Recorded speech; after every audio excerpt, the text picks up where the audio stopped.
Halo, assalamualaikum teman-teman. Jumpa lagi dengan saya Ilham Baris. Selamat datang di channel Penonton Series. Gimana kabar kalian? Semoga selalu sehat dan baik-baik saja ya. Kali ini kita akan meneruskan merangkum spoiler Wudong Qiankun atau Martial Universe Season 9 episode 7 ya guys. Dan gak usah berlama-lama lagi, langsung saja gas cuy. Cerita berlanjut. Di tengah suasana yang tegang di atas danau, tatapan cemburu memancar dari setiap arah, membuat atmosfer semakin mendidih. Semua mata tertuju pada seorang pria muda yang berdiri dengan angkuh di udara. Tangan menggenggam 3 buah roh misterius kehidupan yang baru saja didapatkannya. Buah-buah ini merupakan harta langka yang diyakini bisa memperpanjang umur dan meningkatkan kekuatan hidup seseorang. Ketika pria muda itu berhasil menguasai setengah dari total 6 buah yang ada di pulau kecil ini, rasa iri dan keserakahan mulai menguasai hati para ahli yang mengelilinginya. Orang-orang mulai terengah-engah melihat Lindong yang berdiri dengan penuh percaya diri di tengah ketegangan yang semakin menebal. Di sisi lain, Wei Song yang baru saja mengalami kekalahan saat berusaha merebut salah satu buah tidak bisa menyembunyikan amarahnya. Dengan nada penuh kebencian, Wei Song berseru dan berkata, "Harta seperti ini seharusnya milik mereka yang mampu mengambilnya." Namun, Guyan, seorang pemimpin dari klan Gu yang berdiri di sisi Lindong, membalas ucapan Wei Song dengan dingin. "Wei Song, kamu telah gagal merebutnya. Tak ada yang bisa disalahkan selain dirimu sendiri." Mendengar perkataan Guyan, Wei Song pun tertawa sambil berkata, "Hehe, kekuatan adalah yang menentukan segalanya. Setelah aku menyingkirkan anak ini, aku akan menjadi orang yang memiliki kekuatan yang layak untuk buah-buah itu." Lindong dengan tatapan acuh tak acuh menyaksikan Wei Song dan berkata, "Mengandalkan mulutmu saja tidak akan membantu mendapatkan apa yang bukan milikmu." Sambil berbicara, Lindong menyimpan buah roh misterius kehidupan ke dalam tas Qiankunnya, menunjukkan bahwa ia sama sekali tidak berniat menyerahkan buah-buah itu kepada siapapun. Seketika, amarah Wei Song semakin memuncak dan berkata, "Jika begitu, aku tak punya pilihan lain selain merespon dengan kekerasan. Jangan salahkan klan Wei karena tak mengenal ampun." Dengan suara keras, Wei Song kemudian memanggil anggota klan Wei lainnya untuk berkumpul di sekitarnya. Sehingga dengan cepat, suasana menjadi semakin panas dan para ahli lainnya yang mengamati dari jauh merasa was-was. Namun, Wei Song tidak puas hanya dengan mengandalkan kekuatannya sendiri. Ia menoleh ke arah 2 ahli lainnya, Mo Zhan dan Han Tao, yang juga berada di tempat itu, berharap dapat menarik mereka ke pihaknya. Lalu, Wei Song mencoba mengajak Mo Zhan dan Han Tao dengan berkata, "Saudara Mo, saudara Han, bagaimana jika kita bekerja sama?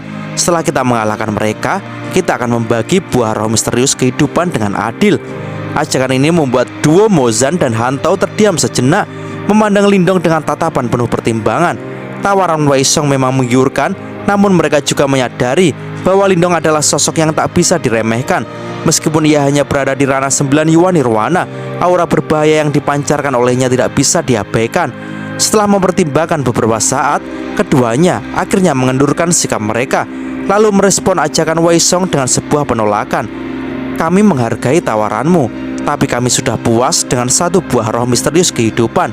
Kami tak perlu lebih dari itu." Penolakan Mo Zhan dan Han Tao membuat kelompok Guyan merasa lega. Namun, tatapan mereka segera beralih ke Lindong yang tetap tenang di tengah situasi yang menegangkan ini. Mereka sadar bahwa keputusan duo ini untuk mundur sebagian besar karena mereka waspada terhadap Lindong. Sementara itu, Wei Song mengerutkan kening namun tetap tersenyum melicik. Dia berbalik ke arah Su yang berdiri di sisinya dan bertanya, "Kakak Su, apa kau siap untuk bertarung?" Lantas, Su hanya mengangguk pelan sebelum berbicara dengan suara yang dipenuhi niat membunuh. "Kamu sudah kuperingatkan sebelumnya untuk tidak ikut campur dalam urusan ini. Sekarang semuanya sudah terlambat. Kamu akan menyesalinya. Aku akan memurnikanmu menjadi boneka manusia." Kata-kata Su membuat angin kencang berembus di sekelilingnya. Energi mental yang sangat besar mulai mengalir keluar dari tubuhnya, menyebabkan langit mendung dan badai terbentuk. Tak jauh dari sana, tampak Lindong sambil menghela nafas pendek. Ia mulai mengambil langkah maju. Guyan menatap Lindong dengan ekspresi penuh kekhawatiran sambil bertanya, "Bisakah kamu menghadapinya?" Tanyanya dengan nada serius. Dengan wajah tersenyum kecil, Lindong menjawab, "Menghadapi seorang master simbol ilahi bukan masalah besar bagiku." Sementara itu, di tengah suasana yang semakin memanas, tawa keras tiba-tiba terdengar. Semua orang menoleh melihat seorang ular iblis berkepala 3 dengan tubuh bagian atas telanjang mendekat. Aura ganas memancar darinya. Dengan nada mengejek, ular iblis itu berkata, "Hehe, jika kamu menyerahkan buah roh misterius kehidupan, aku akan membantumu menghabisi mereka."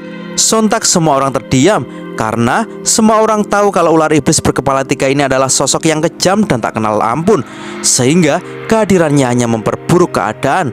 Lindong menatap ular iblis berkepala 3 dengan tatapan dingin, lalu menjawab ular iblis, "Aku tidak perlu bantuanmu, aku bisa menangani mereka sendiri." Sambil tertawa sinis, ular iblis itu merespon jawaban Lindong, "Kalau begitu, aku akan membunuhmu sendiri dan merebut buah-buah itu." Kemudian Trisula muncul di tangannya dan matanya menyala penuh kebencian. Wei Xiong dan klannya tersenyum licik melihat situasi ini. Mereka merasa yakin bahwa Lindong kini benar-benar dalam posisi yang tak menguntungkan. Namun Lindong tidak terlihat gentar, bahkan senyumnya semakin lebar. Situasi ini jelas membuat Guyan dan anggota klannya menjadi semakin cemas. Maka dari itu ia mencoba bertanya kepada Lindong, "Apa yang harus kita lakukan sekarang, Lindong?" Lindong yang tetap tenang pun menjawab Guyan, "Lanjutkan dengan rencana kita." Sontak Guyan tercengang mendengar jawabannya. Lalu ia kembali bertanya dengan nada terkejut, "Kau akan melawan mereka berdua?" Sambil mengangguk pelan, Lindong kembali menjawab, "Ya, aku akan melawan mereka berdua." Ucapan Lindong ini mengejutkan semua orang. Bahkan ular iblis berkepala 3 menatapnya dengan sedikit takjub. Namun Lindong tidak memberikan kesempatan bagi mereka untuk merespon lebih lanjut. Dengan satu gerakan, dia melepaskan auranya yang luar biasa kuat. Angin kencang kembali berembus dan tekanan yang luar biasa segera memenuhi udara. Tak berselang lama, terdengar ular iblis yang mengeluarkan tawa dingin, memecah keheningan yang menegangkan. Senyum kejam tersungging di sudut bibirnya memperlihatkan deretan gigi tajam yang mengancam. Mata merahnya yang menyala penuh dengan penghinaan saat ia memandang Lindong. Ular iblis itu kemudian mengejek Lindong dengan satu pertanyaan, "Generasi muda seperti kamu semakin tidak tahu batas. Apa kau pikir bisa menantangku dengan kekuatanmu yang remeh?" Mendengar pertanyaan ini, Lindong hanya tersenyum kecil tanpa tergoyahkan oleh ancaman itu. Dia tahu bahwa pertempuran ini tidak akan mudah, namun dia juga menyadari bahwa dia memiliki senjata rahasia yang bisa membalikkan keadaan. Di tangannya, dia memegang kuali merah yang tampak biasa saja. Namun, kuali itu bukanlah benda biasa. Itu adalah kuali langit terbakar. Harta Yuan murni yang legendaris yang memiliki kekuatan luar biasa untuk menahan bahkan makhluk sekuat ular iblis berkepala 3. Saat ini, Lindong mencoba menenangkan Guyan dan yang lainnya dan berkata, "Jangan khawatir, hari ini kita akan melihat siapa yang sebenarnya terlalu percaya diri." Tawa ular iblis berkepala 3 semakin keras mendengar kata-kata Lindong. Dengan suara gemuruh, ia meraih trisulanya dan mengarahkan senjatanya ke arah Lindong. Dalam sekejap, kekuatan gelap yang mengerikan berkumpul di sekitar Trisula, membentuk pilar energi hitam yang menghantam Lindong dengan kecepatan luar biasa. Namun, Lindong tidak gentar. Dengan gerakan cepat, dia mengangkat kuali merah itu dan dari dalamnya, cahaya merah menyala keluar, beradu dengan pilar hitam yang datang. Benturan keras terdengar di seluruh pulau dan seketika pilar hitam itu runtuh menjadi partikel debu. Sementara itu, kuali merah tetap kokoh di tempatnya, melayang di udara seperti benteng tak terkalahkan. Gelombang energi kuat menyebar dari kuali itu, membuat ruang di sekitarnya tampak bergetar. Tak jauh dari sana, orang-orang tampak kagum dengan senjata Lindong kali ini. Mereka semua setuju kalau kuali langit terbakar ini adalah harta Yuan murni yang luar biasa. Mereka tidak menyangka bahwa Lindong memiliki senjata yang begitu kuat di tangannya. Ular iblis berkepala 3 menyipitkan matanya. Ekspresi terkejut terlukis di wajahnya yang penuh dengan kemarahan. Namun, ia segera tersenyum sinis lagi sambil berkata, "Harta yang kuat, tapi masih belum cukup untuk menandingi kekuatan seorang binatang iblis di tahap kehidupan mendalam sepertiku." Tanpa banyak bicara, Lindong merapatkan segel tangannya dan cahaya merah dari kuali mulai berkilauan lebih terang. Dalam hitungan detik, kuali itu membesar, tumbuh menjadi raksasa yang melayang beberapa ratus kaki di atas tanah. Ular iblis berkepala 3 menyiapkan serangan berikutnya. Dengan satu hentakan kaki, ia menciptakan gelombang air raksasa dari danau di bawahnya yang melesat ke udara dan langsung menuju kuali Lindong. Namun, tepat sebelum air itu mengenai kuali, kilatan cahaya merah dari kuali langit terbakar sekali lagi menyerang, membelah gelombang itu menjadi dua. Makduar! Benturan dua kekuatan besar itu menciptakan suara ledakan keras, disertai percikan air yang tersebar di seluruh pulau. Ular iblis berkepala 3 mengeram marah. Namun sebelum ia bisa melancarkan serangan lagi, Lindong menggerakkan tangannya dan berteriak dengan suara rendah namun penuh kekuatan, kuali langit yang terbakar telan. Saat ini nampak cahaya merah berputar dengan cepat dari dalam kuali, membentuk lingkaran besar di udara. Lingkaran itu dengan cepat menyelimuti tubuh besar ular iblis, menariknya dengan kekuatan hisap yang sangat kuat. Sang ular iblis mengerang keras, berusaha melawan, namun tubuhnya perlahan-lahan terseret ke arah kuali yang berputar cepat. Dengan kemarahan yang sudah memuncak, ular iblis itu mencoba memberikan ancaman kepada Lindong. Kau pikir bisa menangkapku dengan trik seperti ini? Aku akan menghancurkan kualimu yang rusak ini. Tapi terlepas dari ancamannya, gaya isap dari kuali itu terlalu kuat, dan tak lama kemudian tubuh besarnya terserap sepenuhnya ke dalam kuali langit yang terbakar. Seluruh tempat seketika menjadi hening, sementara mata semua orang yang menyaksikan terbuka lebar karena takjub. Ular iblis berkepala 3, makhluk yang begitu kuat dan ditakuti, telah tertelan oleh kuali merah milik Lindong. Di antara penonton, Wei Song yang sejak awal meremehkan Lindong tak bisa lagi menahan keterkejutannya. Namun senyum dingin segera muncul di wajahnya lalu berkata, dia berhasil memasukkan ular iblis ke dalam kuali.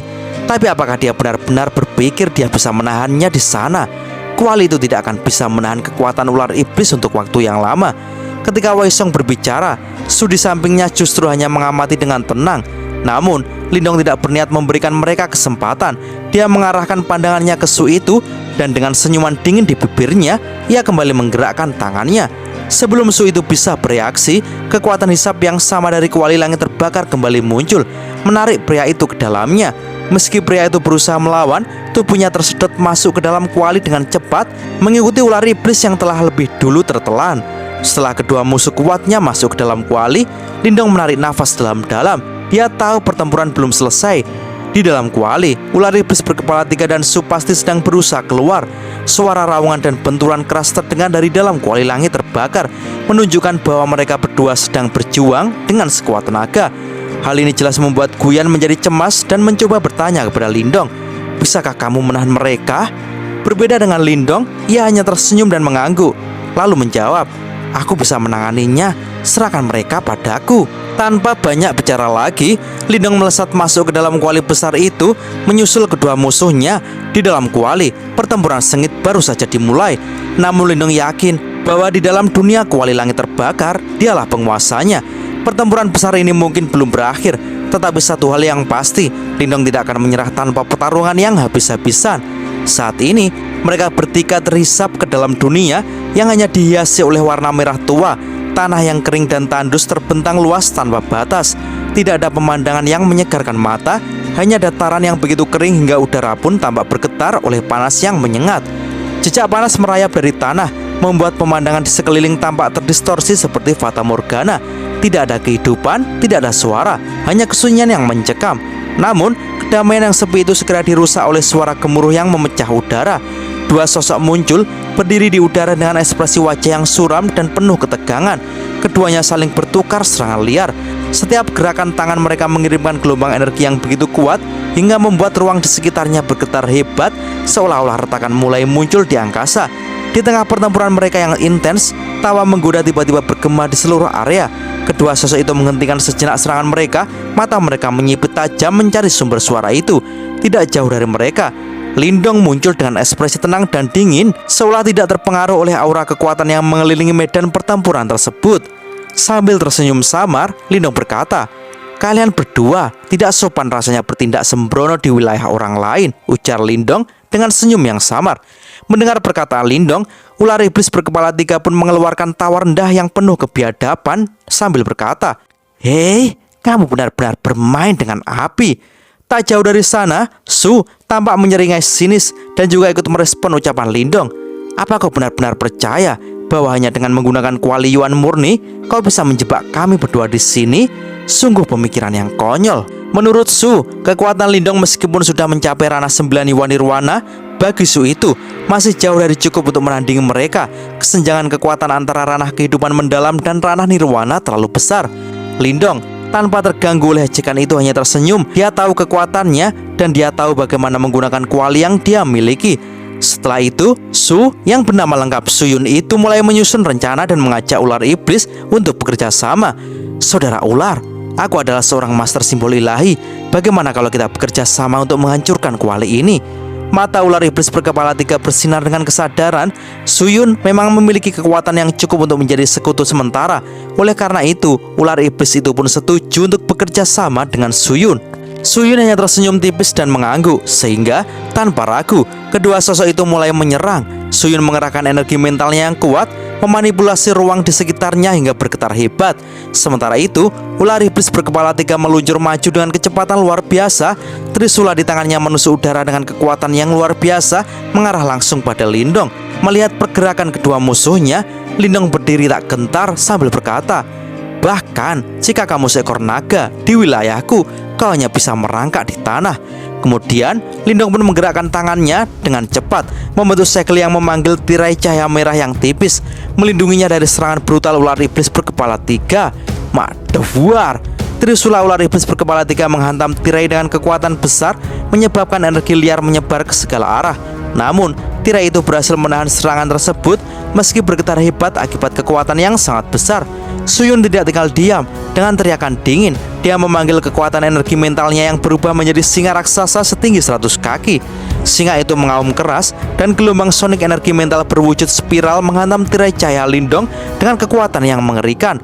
Retakan mulai muncul di tirai, menandakan bahwa pertahanan Lindong mulai terpecah. Kedua musuhnya memang terlalu kuat, bahkan untuk kuali pembakaran langit. Lantas sambil tertawa dingin, Suyun mencoba mengejek Lindong. "Apakah kamu mulai menyadari betapa lemahnya dirimu sekarang, bocah?" Mendengar ejekan ini, Lindong menyeringai tipis, sedikit terhibur dengan percaya diri yang terlalu tinggi dari musuh-musuhnya. Setelah itu, dengan gerakan cepat, Lindong mengeluarkan darah esensi dari ujung jarinya, menggambar simbol-simbol misterius di udara, lalu segera mengaktifkan arai langit yang terbakar. Akibatnya, tanah di bawah mereka mulai bergetar keras, dan dalam sekejap banyak pilar cahaya merah memancar dari bumi, membentuk formasi cahaya yang sangat besar dan kompleks. Cahaya ini menutupi ular iblis berkepala 3, menjebaknya di dalam formasi. Seketika, ular iblis berkepala 3 meraung marah dan berkata, "Kau pikir bisa menjebak raja ini? Itu hanya mimpi." Dengan trisulanya, ular iblis penuh kembali menyerang formasi dengan kekuatan penuh, menciptakan pilar angin raksasa yang menghantam formasi cahaya tersebut. Namun, formasi itu hanya bergetar sedikit, tidak lebih. Wajah ular iblis berubah pucat saat dia menyadari bahwa kekuatannya tidak cukup untuk menghancurkan jebakan itu. Lantas, Lindong pun menatap ular iblis yang tampak frustasi sambil berkata, "Tetaplah di dalam sebentar." Kemudian, Lindong bergegas berbalik, matanya yang tajam menatap Suyun dan berniat untuk menyerang Suyun. Suyun yang awalnya merasa percaya diri mulai merasakan sesuatu yang berbeda. Akan tetapi, Suyun masih saja berani mengejek Lindong dan berkata, "Kamu bodoh. Apakah kamu benar-benar percaya bahwa kamu bisa menang melawan aku dalam pertarungan 1 lawan 1?" Namun saat itu, Suyun melihat sesuatu yang mengerikan. Sebuah simbol hitam muncul di dahi Lindong, bergerak dan melayang seperti lubang hitam kecil. Melihat simbol hitam itu, sontak Suyun tersentak, wajahnya berubah drastis dengan penuh pertanyaan. Apakah itu simbol kuno pelahap? Dia tahu betapa kuat dan legendarisnya simbol kuno itu. Hanya ada 8 di seluruh dunia, dan siapapun yang memilikinya akan menjadi eksistensi yang tak tertandingi. Meskipun sempat terkejut, tetapi tatapan Suyun berubah menjadi keserakahan yang memuncak. Sambil tertawa licik, Suyun pun berkata, "Bocah bodoh, kau bahkan tidak tahu bahwa menunjukkan kekayaanmu bisa menjadi kehancuranmu sendiri. Setelah ini, aku akan mengambil simbol kuno pelahap darimu dan akan menjadi yang tak terkalahkan." Namun, Lindong tidak terpengaruh. Dengan tenang, dia mengulurkan tangannya ke arah Suyun. Dalam sekejap, simbol kuno pelahap itu mulai berputar dan meledakkan sinar cahaya hitam yang tak terhitung jumlahnya. Simbol itu akhirnya menunjukkan kekuatan aslinya. Dan Suyun yang dulunya begitu percaya diri mulai menyadari bahwa dia mungkin telah salah menilai Lindong. Dan cerita pun bersambung. Oke teman-teman, terima kasih sudah nyimak alur cerita kali ini sampai habis. Semoga teman-teman terhibur. Jangan lupa terus dukung channel ini agar terus berkembang ya. Dan sampai jumpa di episode selanjutnya. Assalamualaikum warahmatullahi wabarakatuh.